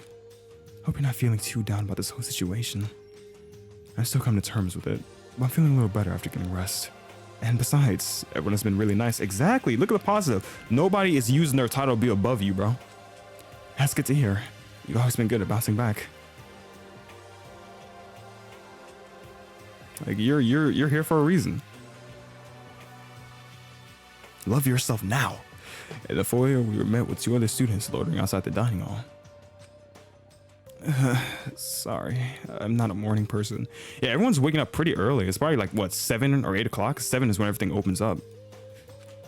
Neither am I, but I'm really curious about the door. The door seems scary. Morning, Sai, Lyle. Morning. Let's investigate to our best ability, yeah? You seem better, Echo. Nothing a good night's rest can't take care of. True that. Yeah, morning. It's weird. I'd be having dinner right about now, but I'm waking up instead. Wait, what do you mean? One of my watches is set to my hometown, and it says it's 7:43 p.m. Sunday, 6th of December. 7:43 p.m. It's a 12-hour difference from now. Oh, the day checks out. I was just thinking that the winter solstice will be coming up in about 2 weeks or so. Assuming we're somewhere somewhere westward from Sai's date. Today would be Saturday. I guess since we're all from different places, the time for certain people would be a little different. Even so, all our alarms are set to the same current time, so we'd eventually end up on... so we'd eventually end up on a uniform schedule, right? Yeah, like recovering from jet lag. Been unfortunate for those with larger time differences, though. Winter is too cold, but the New Year's fun. Everyone here's so sweet. In the dining hall, the familiar warm aroma of fresh bread wafted through the room, my senses swathed in comfort. Oh, Pandora placed a basket filled to the brim with freshly baked delicacies at the center of the dining table. Good morning, you two. Oh wait, she has a French accent. What am I doing? You've been working hard, huh? Of course. I had to get an early start if I wanted to indulge you all with some treats to begin the morning. I felt the sweet and savory fragrances seep into my body. Alright, the warmth of I have such a dirty body. The warmth of a sun-kissed dewdrop covered boarding. The smell alone was sublime. Such a lovely setting. Yeah, it would almost be a shame to eat it. Almost. We wouldn't be doing Pandora justice if we didn't enjoy it. You're too kind. Help yourself. That's alright. We'll wait for the others. I sat at the dining table with Ashley and waited patiently for the rest of the class to arrive. The rest of the class filtered in, and we began to help ourselves to Pandora's treats as well as beverages provided by the automated menu. After we all settled in, Missy stood at the head of the dining table to begin the discussion. Good morning, all. I trust you all have a good night's rest. Our topic this morning will consist primarily of the problematic nature of the foyer's front doors. We will also be investigating the rest of the mansion for any other exits that might have a similar mechanism, keeping us from going outside. We may split into groups or investigate as individuals, but if you find anything at all, please utilize the digital kiosk found in the room you're in to relay a message. Relay a message? The digital kiosk can do that? Yes, I discovered it with Cyrus before we retired to our rooms last night. As it turns out, the digital screens are not just for displaying maps or the specified function it provides in his residence home. It functions as a remote messaging system between all the digital kiosks in the mansion. For example, they can be used to communicate between the first floor to the second floor, and we can assume further floors as we gain access to them. It's a rather rudimentary feature though. One would scan their bracelet on all screens across the mansion to unlock the feature and type using the on-screen keyboard. You cannot send to specific recipients, however. Once you complete and send a message, it will show up on the screen for about 2 minutes before deleting itself. I know that's definitely gonna be something important later. For the most part, the messaging system is used to translate the net voice announcements to text for those who are hard of hearing. That's really considerate. This mansion truly is all encompassing in its endeavors to accommodate all. And that is precisely why we must investigate the reason the mansion itself would cause its residents harm. The group unanimously agreed. The meeting concluded as we finished breakfast. Everyone decided to split up and search one room themselves. I always stay hydrated when doing all this stuff. I'm doing a lot of voices right now. I gotta make sure to stay hydrated because I'll be forgetting. While I was still deciding where to go, Lyle approached me. Hey, Echo, would you mind coming with me to investigate the foyer doors for a moment? Uh-huh. Why me? Because you're the one who experienced the shock firsthand. I was wondering if we can go back and retrace your steps to find clues along the way. I guess we could, but in all honesty, there's not a lot to retrace, I don't think. Nonsense. There's no harm in a second look with a fresh pair of eyes, yeah? You might see something different this time around. I like Lyle. He's cool. In the foyer, Missy was already doing her own investigating, intensely staring at the walls. So, what exactly were you doing yesterday? I thought carefully about what I was going to say. I didn't want to tell anyone that I had been worrying about not having a talent, which led to me reaching for the front door handle in the first place. I thought I'd be outcast if others knew I wanted to run away. After the welcome announcement, I was feeling a little tired from running around earlier that day, so I went back downstairs to my personal room. And? Like I said, at dinner last night, in passing I was curious about the door and wanted to go outside.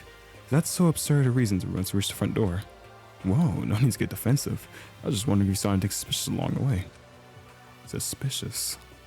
Kanon immediately came to mind. Forte said she just left me collapsed for him to take care of. Why did she flee after I collapsed? I can't really think of anything at the moment. Huh. I guess I'll have to dig a little deeper in the scene of the crime. Thanks, Echo. I'll just get on my own from here. I don't know that I helped all that much, but you're welcome. I went over to the door and inspected the surroundings, carefully tracing the paneling for any hidden mechanisms. In the meanwhile, I was curious. I wondered if Forte could help me figure out what went on with Kanan's disappearing act. To Forte, we have our own investigation. Forte was unsurprisingly in the theater, inspecting the backstage area. Hello, Echo. Doing well, I hope. A little worried about the electrocuting door, but fine nonetheless. Excellent. I wish for you to keep your spirits high despite the scare. Should you need any assistance, I shall offer my services. Yeah, about that. I wanted to ask you about yesterday. I thought you might want to know more. However, the truth is, as what I told you yesterday is all the information I have. I see. I admit, I didn't expect much more than what he told me. The story seemed straightforward enough, especially considering the emergency. Maybe you could tell me if you noticed anything odd? Forte Bones. I suppose there was a trifling fact that Kanan fled up to the second floor right away. It's strange. Had I been so startled by such an event, I might have retreated back to my quarters on the first floor instead. Upstairs, huh? Other than Kanan fleeing the scene, I can't particularly think of anything to note. I suppose the whole ordeal was quite frightening. I'm sorry, Echo. I know it's a dire situation, but honestly, I'm not particularly equipped for this sort of thing. The mental hoops and note-taking required of investigation are too overwhelming. That's okay. I appreciate the thoughts. And actually, that little tidbit helps. Does it now? Bravo for figuring something out. Let him get back to his opera singing. I made my way through the foyer, past an intensely focused Lyle and Missy, and up the stairs to the second floor. At the top of the stairs, I saw the digital kiosk light up, displaying a message on screen. Hi, Climbing Center. Well, it's certainly working. Paid no further attention to the message and continued on. Where could she be? I toured down the hall, past the jazz club, climbing center, and spa. However, my search came up short. Maybe in her room? Doesn't mean she has to be around here. Upon entering the atrium, I saw her sitting by her lonesome in the center. Ganon. But before I could confront her again, a ringing sound played and an announcement followed. It is now 9 a.m. of the second day. Please make your way to the second floor atrium for a special announcement. What now? The few students that were already on the second floor made their way over, quickly. Ashley, Arts, and Cyrus. Hey, did you see my message? Yes. Hello right back at you. Cool, it works. Well, at least we discovered something from Arts larking about. The rest of the students from downstairs arrived shortly after. Lyle, Missy, Forte, Sai, and Pandora. Now what could this be? Maybe some third floor opened up? That might prove helpful. I haven't found much on my end. Whatever it is, can't they just use the message system thing instead of making us walk all the way up here? It's one floor. You are not that lazy. All students got an atrium once again, the bronze globe projected an emblem. But this emblem was different. And the voice that announced the following was different. Okay. I don't even know. How would I give this a voice? What am I looking at? Welcome, welcome. Thank you for joining us today, and I hope you've been enjoying your special vacation away from it all. This is more high energy, like some type of radio host or sports announcer. Okay, I guess thank you, game, for giving me that, because I had no idea. Let's try to go that. This is an extra special announcement for the students with us today. You've been cordially invited to play a heart-pounding, soul-searching, excitement-inducing game. Game? That's right, a game, and not just any game. This is the beyond universal, glamorously popular game that many students like yourselves get the privilege to play. Why, yes, it's the mutual killing game. This is where the Danganronpa part comes in. Mutual killing game? The mutual killing game, a game of hope and despair, a game of allies and betrayal, a game of cause and consequence. It's all so thrilling. Yes, indeed, you are all gathered here today by your own volition to participate in the festivities. To sign up for the Preservation Project is sign yourselves to the exclusive game of life and death itself. Upon hearing that detail, I saw the other student's face go pale with shock. We were all thought to be gathered in a place of safety. That idea was apparently a farce. What the heck is happening? My cry was futile. The announcer was completely automated and the horrible things it was saying didn't stop. This delightful game will take place over 7 days in the very halls you explored just a day ago. If you'd like to leave earlier, then follow this one very simple rule. Kill a fellow student without getting caught. Trying to leave by any other means will result in the consequences, as some of you may have learned firsthand from little jolts of discovery. Although I can't see why you would want to leave anyway. Inside you have all sorts of lovely accommodating amenities. Live a luxurious life within these wonderful walls. That is, if you can survive. If you kill without getting caught, the ultimate prize, an amazing prize befitting an ultimate student, awaits the victor. I know. It's a lot of information taken at once. We will allow you to absorb this information for the remainder of the day, so relax in the spa lounge, go climbing. But tomorrow, the real fun will begin. You did not have to do an evil laugh. The announcer ended on one final disgusting note before cutting out. The class was in absolute shock. No way. It can't be. Wait. What is this? A sick, twisted joke is what it is. Everyone was murmuring among themselves. There isn't anyone who would take that Jeffrey Manson announcement seriously, is there? Nora voiced a question at the back of everyone's mind. How could one? It's merely an awful jest. There's no way any one of us could commit such an act against friends. Oh, frick, of course, he comes the voice of chaos. He reminded me of Kokichi, and if you know who that is, you know. Who said we were friends? Who knows?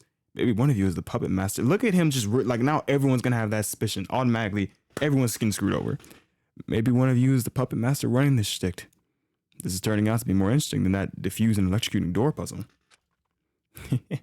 This ARG is fun. Lyle, what on earth are you talking about? You think this is a game? What else could I be talking about? I'm the ultimate puzzle master. Being a participant here is simply a test of my skill. I'll take this puzzle out yet. Don't worry. That's a hard image right there. Sorry, I had to say that. I'm sorry. This was for paralyzing the atrium. The intense gravity of the situation was oppressive. No one said a word. Eyes were anxiously darting around the room to see who took the announcement seriously and who didn't. To think just this morning we were having a communal breakfast. The atmosphere was unbearably heavy. I stood there in a cold sweat. I was dumbfounded. It was a killing game, specifically targeting the ultimate students. It was selfish to think of this during a moment when all our lives were potentially in danger, but I really didn't belong here. And that's how it begins.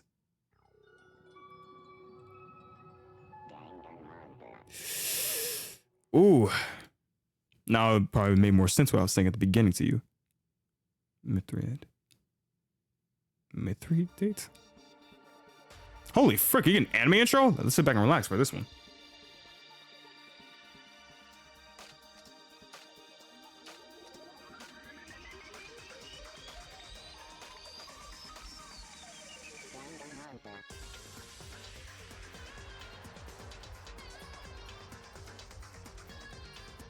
Who the frick is Zero?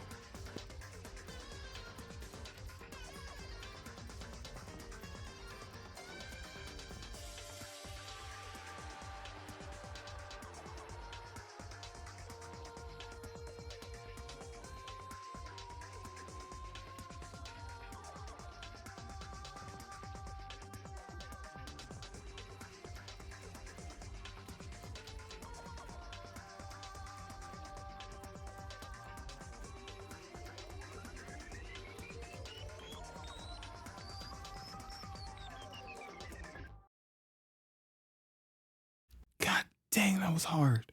I gotta tell you right now, this is not a big team that makes this game. This is not at all a big team. It's a pretty small indie team. You may now view the student roster from the main menu. Oh, yeah, that's it. Undeterred by the horrifying announcement, Lyle left the atrium in an almost giddy manner. A smirk painted his face in stark contrast to our own astonished expressions.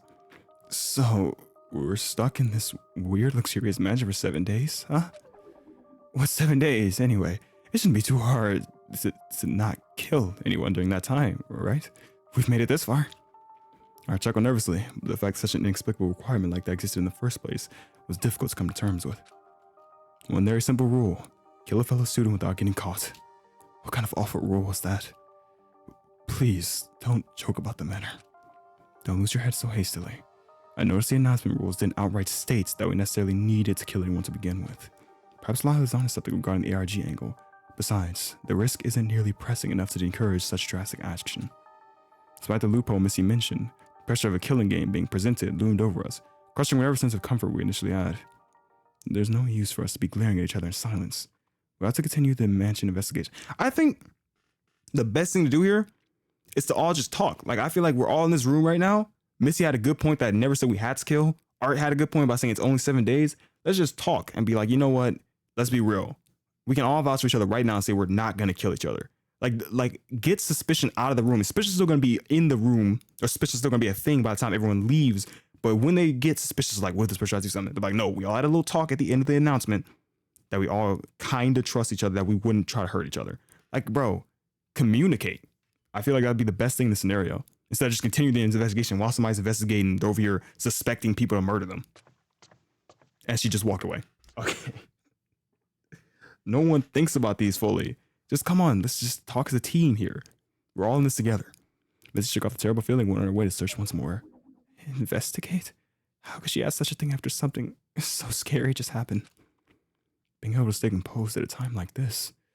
Missy isn't easily shaken, Which is nothing to say about Lyle, who is excited. With nothing left to do, we departed from the atrium.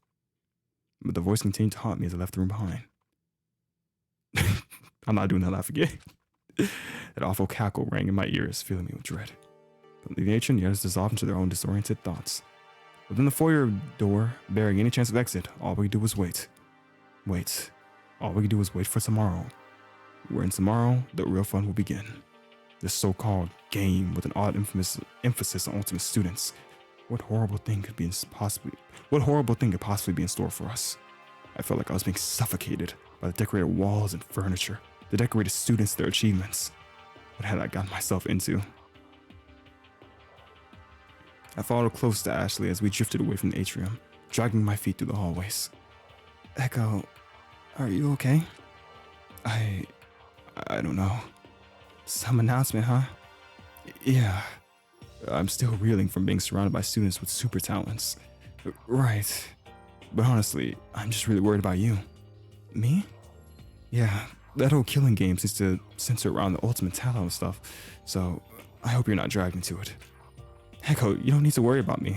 I'm not tougher than you think. I fall out more horses than times I can count, but I just get up and get back in the saddle. I can't help it. It might be a fluke or some kind of cruel joke. But what if it's not? Sorry. I know there's no use in making myself sick with worry. Don't fret about that. It makes sense. The strange situation would make anyone nervous, but look, I'm not going anywhere. If anything happens to me, I'm not going down without a fight. And you're my best friend. I don't think being friends with a little warrior is any trouble at all. Ashley tried to reassure me multiple times that she wasn't going to get wrapped up in this absurd killing game, but despite her stubbornness, my heart sank further and further into darkness. Knowing such a game was thrusted upon us in the first place was too awful to bear. I didn't want Ashley to reassure me that she wasn't going to die. I wanted to hear that the killing game wasn't real at all. Ash, would you mind if I had some time alone? I'm still feeling overwhelmed. Oh, of course. I understand. Bro, no. Echo, come on. I'm not even saying as a wingman. I'm saying, like, if you guys don't sleep in the same room or something, as a safety measure, it is a murder going around in the mansion, and you're just going to go alone because you feel overwhelmed. I need him to lock in. In that case, I'll take some time to explore the mansion a little more. I'll always be around if you need anything. Take care, Echo. Oh yeah, it's not time to go to sleep, but just walk with her. I should depart for the study, and I went back to my personal room. It was all too much. I threw myself on the bed and let my body slowly sink into the comfort as I sank into my thoughts. I went over the events of this supposed vacation in my head. I woke up in an unknown room with nothing in my possession, and in a panic threw the door open to find my best friend Ashley Westbridge, the ultimate. Whoa, interesting, okay. The ultimate jockey.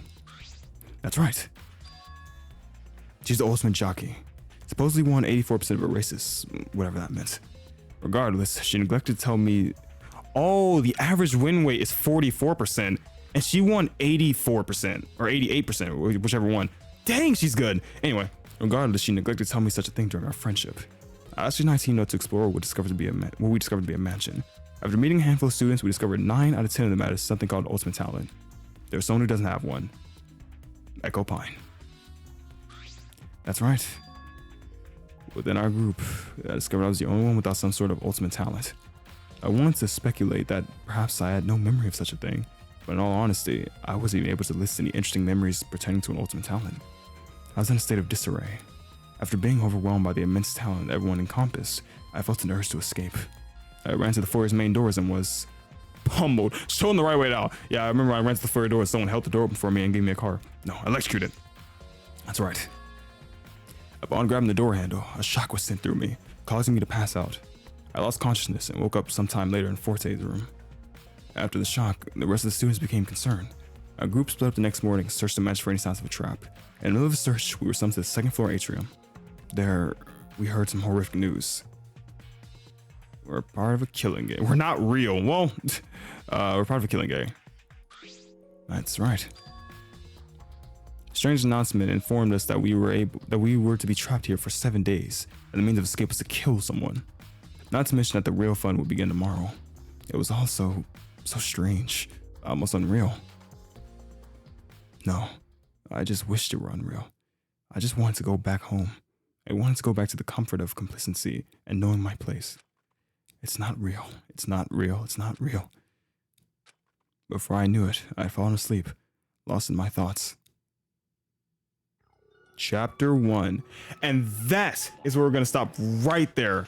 Holy frick, I'm hyped for this game. This game is actually going to be pretty long, I feel like. I didn't know how long it was going to be, but this game is probably going to be a series. I didn't know if it was like going to be like just a 2-hour game or 4-hour game, but it seems like it's going to be quite the long series. And on top of that, we also have the Silent Hill series and the Dark Souls series, or Dark Souls mega video I have to finish. So I'm having a lot of projects put on. That's what I love. I love being put under the pressure like this because it gives me more motivation to know like I gotta get these out for my people. I know they still want to see this, and I know they want to see more visual novels.